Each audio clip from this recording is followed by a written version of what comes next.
Showboating is a no-no in pool. It can actually get you killed if you go to the wrong place. Hey GQ, I'm Tony Robles. I'm a professional pool player, and this is The Breakdown.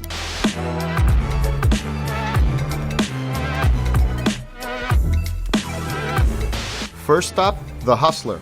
Did that ever happen to you? All of a sudden you feel like you can't miss?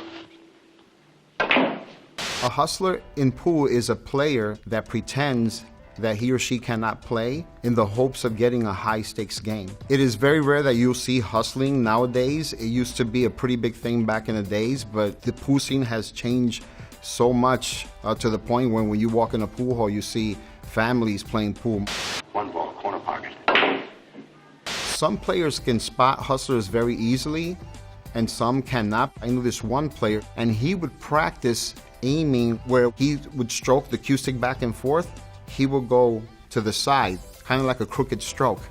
And he would do it intentionally so people thought he couldn't play. It used to drive people nuts, but he would win most of the time. That's how he would hustle a lot of people. When people played back in the days, whether it was in a pool hall, even a community center that had a table, people would gamble all the time. It was actually very common, especially after the movie The Hustler came out, because everyone wanted to be a hustler.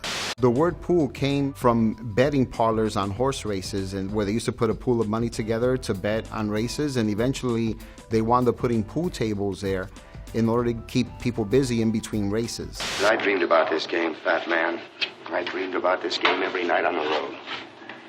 5 ball. The people that you see on the side right there, each and every one of them most likely has a bet. They have a stake in the match. And a lot of times it gets crazy. I've been in gambling matches where you would see one guy says, I'll bet you $25 that your friend loses this rack.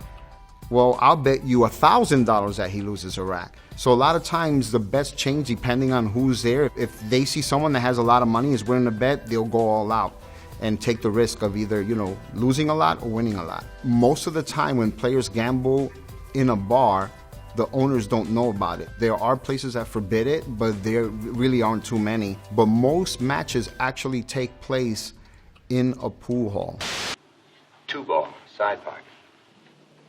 In the game of pool, there are various games that require you to call a shot or call the pocket that you intend to pocket the ball in. For example, straight pool, which is also known as 14.1 continuous, is a game where every shot must be called. If you're playing in a tournament and someone pockets a ball that's right in front of the pocket but they fail to call the shot, it's really not considered a miss or a penalty, only because it was obvious that they were shooting it into that pocket. Whereas if you have a shot that you have the option to shoot it in the side pocket or the corner pocket, it's recommended that you call it in order to avoid problems, because someone could come out of nowhere and say, well, you didn't call the shot, and you lose your turn. A lot of people confuse pool with billiards. Billiards is a game that's played on a pool table with no pockets, and it's a completely different game. Whereas in the game of pool, you have a table that has 6 pockets, and the object is to sink as many balls into the pocket as possible. Very good shot. That is actually an illegal shot. He actually shoots a cue ball and strikes the object ball at an angle to get both of them out of the way, so that his cue stick will then hit the other object ball in front of the cue ball to pocket the ball in. The cue ball is what we call the white ball. It's the only ball that's allowed to be struck with your cue stick during a pool game. You're technically only supposed to strike the cue ball when you're shooting a shot in pool, not striking an object ball. That is a foul, and it's a loss of turn. Well, you don't leave much when you miss, do you, fat man?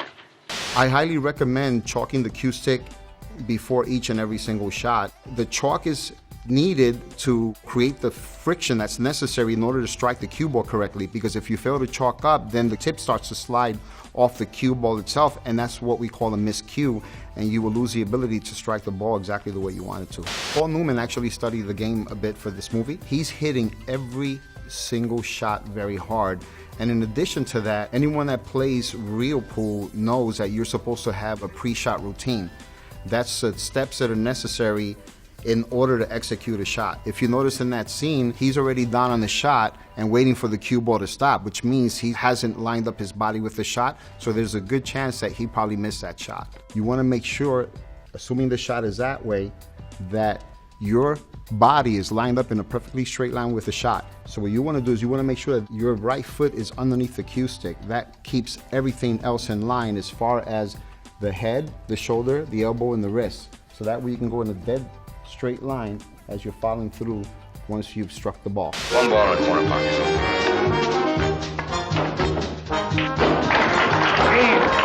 The shot that Paul Newman shot here, I don't believe he actually shot that shot because it's an extremely difficult shot. That's called the Massey shot, where you strike at a 90-degree angle with the cue stick, and by going at a downward angle, it's almost like putting backspin, and you're sending the cue ball forward, but since you're applying so much backspin at an extreme angle, the cue ball wants to come back towards you, so it's like a curve shot. So final thoughts on The Hustler, I would definitely say that it's legit. Paul Newman shot most of the shots, except for the Massey shot. That's probably why they didn't show him shooting the shot. In addition to that, Jackie Gleason was also known as a great pool player. He was a 50-ball consistent runner in straight pool. He had the ability to run or pocket 50 consecutive balls before a miss. Next up, The Color of Money. What you got in there?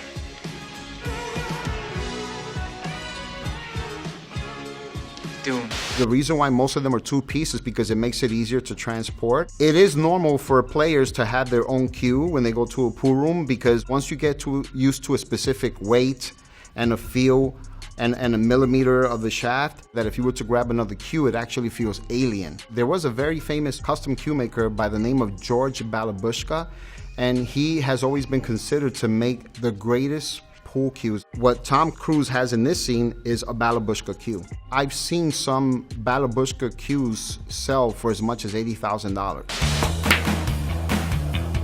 This movie is pretty much a continuation of The Hustler. The difference is that when Paul Newman played with Jackie Gleason, the game of choice back then was straight pool. When Tom Cruise took on the role, the popular game then, and still is, the game of 9-ball. Racked in a diamond shape, and the balls are shot in numerical order from 1 through 9. This is something that drives pool players crazy. After he pocketed the 4-ball, he has a slightly awkward angle from the cue ball to the 5-ball. It's more like a 45-degree angle away from the pocket. So he has to obviously strike the 5-ball on the right side in order to send it towards the pocket. When he actually shoots a shot, they set it up so that it's a dead straight shot. He doesn't have to cut the ball at all. And by cutting, I mean he doesn't have to go to the side of the ball. He hits a ball dead square. Showboating is a no-no in pool. It can actually get you killed if you go to the wrong place. I knew of this legendary player. He once won a gambling match for a lot of money and jumped on top of the pool table and started dancing. And his opponent got so upset that he took out a shotgun. And his friend who was there with him actually saved his life and talked the guy out of not shooting him. So showboating is usually not good, because if you're in a tournament, you lose fans. But if you're in a gambling match, you could potentially lose your life. I'd never seen it happen where a player would show off and decide to shoot the last or the winning ball with one hand. You can end up damaging your reputation because you're trying to insult the guy and make him look really bad. It's good to do it if you're playing with friends, but not when you're in a serious match. You're basically letting your opponent know that they're nothing in front of a bunch of people and insulting their game, saying that you're that much more better than they are. Now, Tom Cruise really practiced for this film. He did a tremendous job developing a nice straight stroke. His fundamentals are intact. You can see it. He shot that ball with such authority. This movie definitely made pool cool. They started opening up a lot of upscale rooms after The Color of Money came up, so that people can actually go in there and have a good experience, as opposed to going to a smoke-filled room where you got seedy people. It created a completely different atmosphere. It's been thriving since then. Now that right there is what we call a stop shot. If you strike the cue ball high, it gives it what we call instant forward momentum, so the cue ball continues to roll forward after contact. If you strike the cue ball low, it gives it backspin, so that after contact, the cue ball comes back towards you. But if you hit it anywhere by the equator or slightly below, it creates a slide effect. So the cue ball actually slides across the cloth as it reaches the object. It has no rotation. It's not going forward or backwards. It has no choice but to come to a complete stop. Okay, let's fast forward to later in the movie.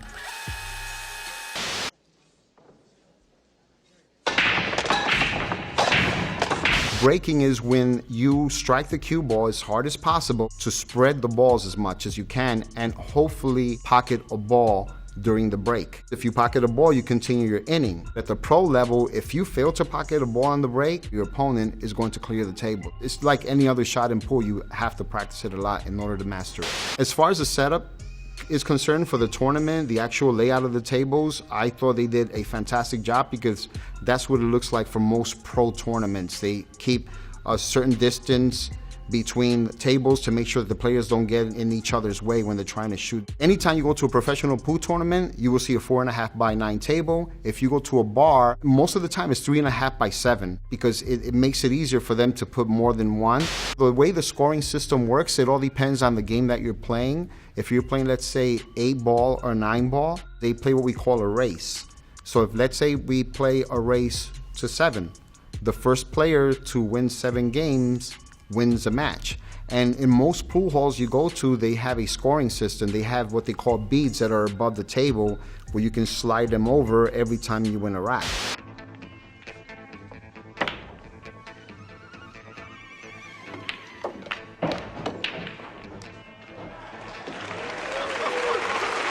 The more you elevate the cue stick, the more you curve the ball. Because if you were to shoot with a level cue, the cue ball is just going to go in a dead straight line. It has no chance, virtually, of curving at all. The fact that the cue ball stopped right before it fell was actually kind of lucky. It made it seem so awesome because had the cue ball scratched, he would have lost his turn at the table and then the incoming player would have had the opportunity to win that rack. The level of difficulty of this, just to make the shot, is very, very tough.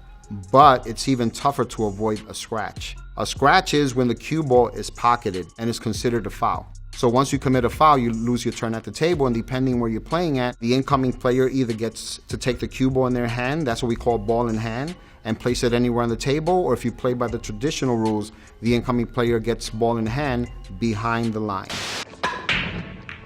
They do have special racks that are diamond shaped. I recommend using a triangle rack because that gives you the ability to have room to squeeze the balls together and give yourself a tight rack because it increases the potential of pocketing balls on the break. The proper way to rack a 9 ball is put the 1 ball as a head ball and the 9 ball in the middle. If you put the 9 ball in the middle, it decreases the chances of pocketing the 9 ball in the corner pocket. So if you were to place a 9 ball anywhere other than the center of the rack, which is a 3rd row, you might actually either lose the rack or they will call a foul of you, and then it's your opponent's turn to shoot afterwards.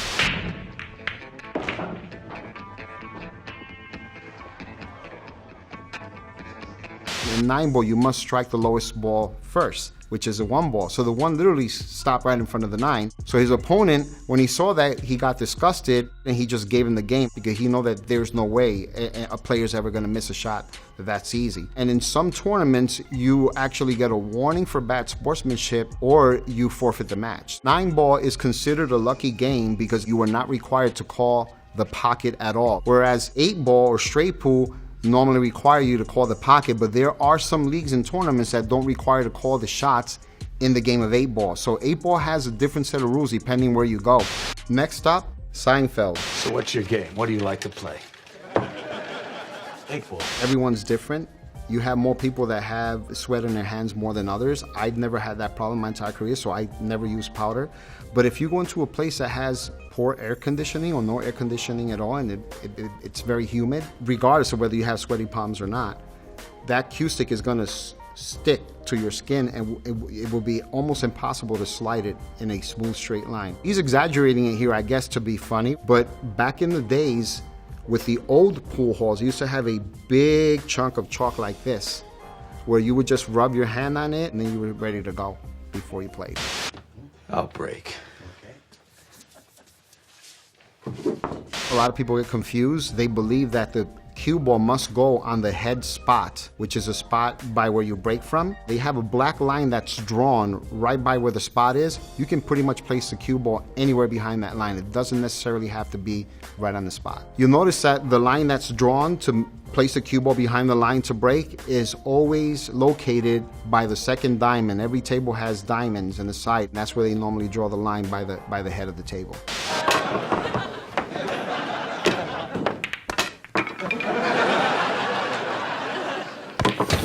The reason why you're seeing a lot of jump shots is because they have no room to stroke the cue stick. Their shooting elbow is going up, and when that happens, it forces the tip down. And when it forces the tip down, you actually end up hitting underneath the cue ball, and that's what jumps it over. Sometimes you jump it off the table, sometimes you jump it on top of another ball, sometimes you jump it straight into the pocket. So that's what's going on here. If the cue ball leaves the table after jumping it off the table, then the incoming player has either ball in hand anywhere on the table or behind the line, depending on which rules you're using. One thing that I think would have helped them for this scene is what we call shorty cues. Almost every bar you go to has a short cue that's usually half the size or even less. So that way, when you're shooting in tight areas, you have enough room to be able to stroke the ball.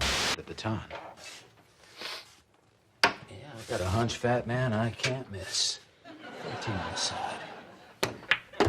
It's definitely possible to shoot with a baton. Kramer actually did make those shots with a baton. He has to be very careful though, which he was. The only way that you can pocket those balls is if you hit the exact center of the cue ball, which he does for both shots, because if you were to hit it above or below, the tip is so small, it's just gonna slide right off, or jump the cue ball potentially if you hit it too low. The reason why you're only able to strike the center of the cue ball is because you can't chalk up a baton. The tip of it is not made out of leather. The chalk won't hold. Him chalking was kind of pointless. You know where it's going. The last two shots that he shot with a baton here are not realistic. There's no way he shot those two shots with a baton. Because when you have a baton, it's so short, you need a lot of room to generate speed by the time the tip of the cue stick reaches a cue ball. You can't do that with a baton, it's too short. You can't bring it all the way back. If you do, it's gonna come off your bridge hand. So if you notice, the 10-ball bank shot was shot with a lot of speed, and the 5-ball, which was the last shot, was shot with even greater speed. It's impossible to hit the ball that hard with a baton. So that was definitely shot by someone else with a regular cue stick. Next up, Boardwalk Empire. Reputation takes a lifetime to build, and only seconds to destroy. Rack them, Charlie.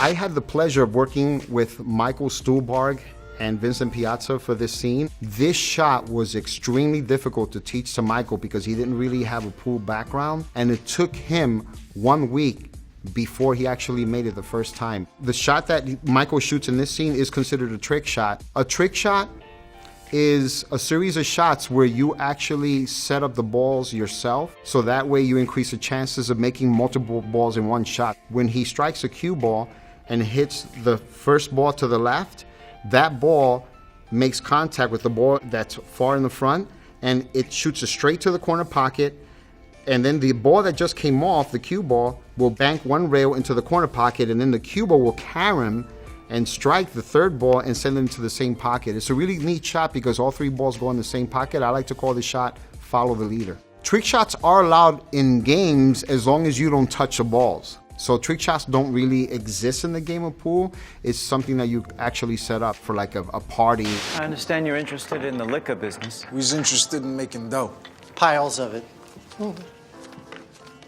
8-ball? If you're playing 8-ball, the only requirement is to place the 8-ball at the center of the rack, which is a third row. You have to make sure that you put pressure on the bottom 5 balls, the back of the rack, so that way you push them forward to make sure you give yourself the best possible chance to squeeze them together. If you fail to do that, you're gonna have a lot of gaps and it's gonna lose a transfer of energy because it's a delay before one ball touches the other, as opposed to all the balls being frozen at the same time and exploding as soon as you hit them. I've had people come to me for years saying, you know, is it true that you rack solid stripes? I've only played in one tournament, maybe 2, where that was actually a requirement, but for the most part, it's actually random. Next up, Mystic Pizza. It's your desire. Come on, put out the fire.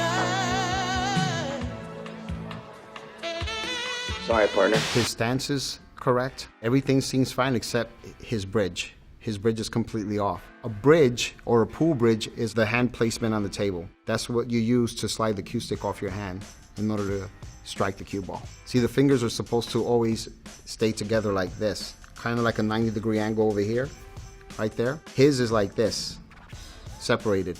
So there's no stability there, so it makes it tougher for him to hit the ball exactly where he'd like to. When it comes to the open bridge, there's a very simple way to form an open bridge, which is the one that's used from about 70% of the shots in pool. What you do is you simply make a fist, You take the thumb, bring it up as high as possible, attach it to the knuckle, and then you simply spread the fingers like that. All 4 fingers should end up on the table like this. That way you have stability throughout the bridge.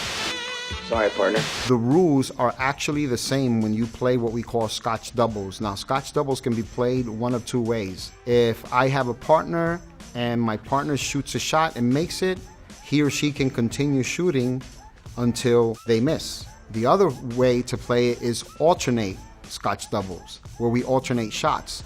So if I were to, let's say, pocket a ball, now it's my teammate's turn to shoot. If they pocket a ball, then now it's my turn to shoot. Again, as long as we keep pocketing balls, we keep our turn at the table. We lose our turn once one of us is missed. And that's actually the best way to do it. That's how most tournaments that are Scotch doubles, which there aren't a lot, but there are some out there, it gives everyone a chance to win. Because if you have one player that's better than the other 3 players during the match, they're going to end up clearing the table most of the time. And it makes it more fun that way.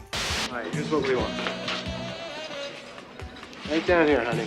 Going with the orange. If you are teaching or trying to show a beginner how to aim, the best thing to do is to tell them or place a finger somewhere on the table where you would like them to hit the ball. Don't be too hard on them if they don't make the shot, because this game is extremely difficult. You have to master your fundamentals first and your technique, and then after you do that and you have the ability to hit one ball to the next, now you can start focusing a little more on aiming. Aiming is actually very hard in the game of pool, and it takes time to learn. You're better off making sure that you do your pre-shot routine and you step directly into the line of sight when you're going to aim in order to learn how to aim properly and strike the ball. Because if you fail to do so, you're just shooting blindly. You're never going to hit the exact spot that you intended to for the most part, and therefore fail. Oh, darn. That's specifically why she missed her shot. She actually failed to make contact with any ball. Most of the time, when you do that and you fail to make contact with any ball, the incoming player actually gets to take the cue ball in their hand and place it anywhere on the table. Well, take it easy, honey. That's why we play boy-girl. To even things out. When I saw this part, especially when my wife saw it, she wanted to puke. There's a misconception that women cannot play pool. That is not accurate at all. They have some female players that will pretty much annihilate a lot of pool players. So if anyone says that a woman can't play it, that's not true. Maybe back in the days, the female players never practiced their break as much as a male player, so they didn't have the ability to break as hard. Nowadays, completely different story. That's right, you might be in love. One look in your eyes, I can see what's on your mind. Every shot that Julia supposedly shot, they never actually physically show her executing the shot. She definitely did not shoot any of these shots whatsoever, and this is proof right here. Her form is terrible. Her head is crooked, it's tilted to the side. Her head is supposed to be straight and right above the cue stick. And then her arm is like all the way in like this. It should be out here. The back arm, you could see that it's actually the elbow is in. When you're actually shooting, your head is supposed to be in a straight line with your shoulder, your elbow, and your wrist, so that when you stroke the ball. When it's all the way in like that, or the elbow or the wrist, it becomes very difficult for you to deliver that cue stick in a smooth straight line. She does an okay job. I've seen far worse. She also does a no-look shot, and that's something that people do just for fun or to kind of show off. In a tournament, you would never see a pool player look away because there's too much money at stake. Professionals, even if they're playing for fun, they always like to take their practice very seriously. And one thing that I learned a long time ago is when you practice, you have to actually practice as if you were playing in a tournament, because if you do that, it increases the chances of you getting into the mentality and reaching what we call the zone in the game of pool. But in this scene, she didn't shoot that shot as well. The only shot that she shot was the winning 8 ball. That was it. And that you can actually see her striking the cue ball and coming off the cushion to make the 8 ball. Next up, Bedazzled.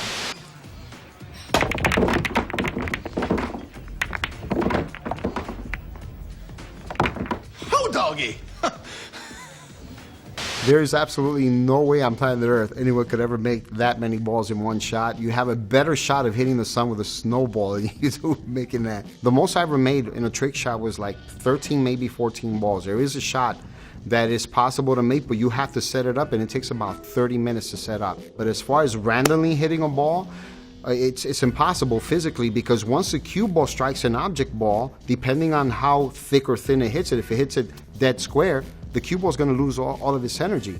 It's going to transfer it onto the object ball, and then that one is going to lose a little energy once it hits other balls and other balls. Eventually, everything is going to lose speed. So physically, it is impossible to actually make all the balls in one shot. So pool is definitely a game of physics. There are certain techniques that you can use. If you have one ball here, frozen to another ball here, and they're lined up this way, then what happens is if you create a 90-degree angle, just like this, that means that if one ball hits the ball here, that ball's going to come off that ball, carry them off that ball, and follow a perfect 90-degree angle. There is a little bit of geometry, but it's mostly feel. As a player continues to master the game, they just learn how to feel the shots, but these techniques are very useful when it comes to learning how to master certain aspects of the game, like shot making and also position play. I've been playing pool for 41 years. I've never heard of a living human being ever making all the balls in one shot. It's just unheard of.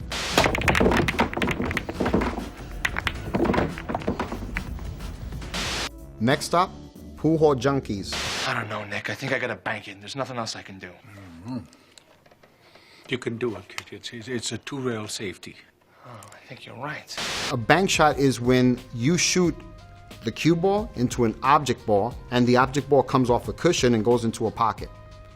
A kick shot is when the cue ball is struck and comes off the rail and hits an object ball. He gave him advice and he says, you can do this, it's a two-rail safety. That meant that he needed to come off the 8 ball and have the cue ball strike 2 rails to hide it behind the 9 ball.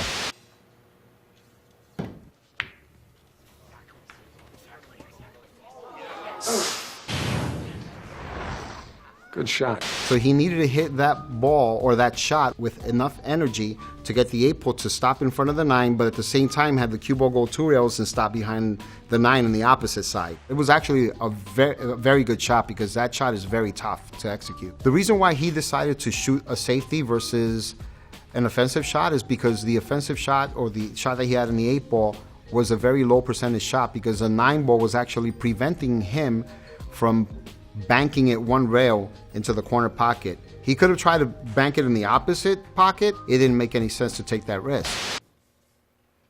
In the game of pool, we have different types of equipment for different situations that come up. There's another special cue that we use called the jump cue. It's usually about 40 inches long or shorter, and it's almost weightless. It's about maybe 4, 5, 6 ounces. And what they do is that it's so light that when you elevate it at a 45-degree angle and you strike down the cue ball, it actually forces a ball to jump over another ball. That's what he did with this shot in this scene. He actually jumped the cue ball over the 9 ball, struck the 8 ball, and banked it 1 rail, which is unbelievable. And it is very possible, because I've seen that happen in major tournaments. If you use a special jump cue, if you elevate the stick, since it's so light, you're able to generate speed much quicker.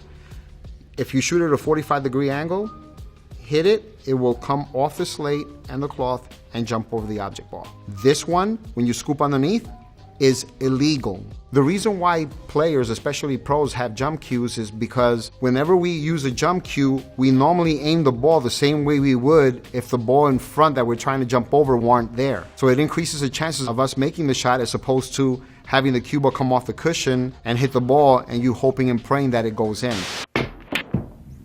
Stop. Easy. No. The part that I disagree with was how they wound up with the impossible shot. If you take a look at the clip again, you'll notice that the way that the balls were spread out, the cue ball was nowhere near the 9 ball after he struck the 8 ball and banked it across, the table to the side pocket. There's no way that the balls could ever roll together like that and just nestle against one another in the cushion like that.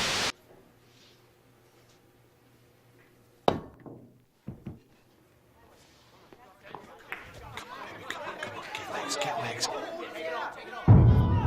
Pool is definitely a game where you constantly think at least 3 shots ahead. This scene is so brilliant because in pool we have players that pull what we call moves. They trick you into believing that you have a shot of winning when they devised a way to actually win in the long run. What are you doing? I'm taking my shot. I just paid $5,000 for your shot. Now it's my shot.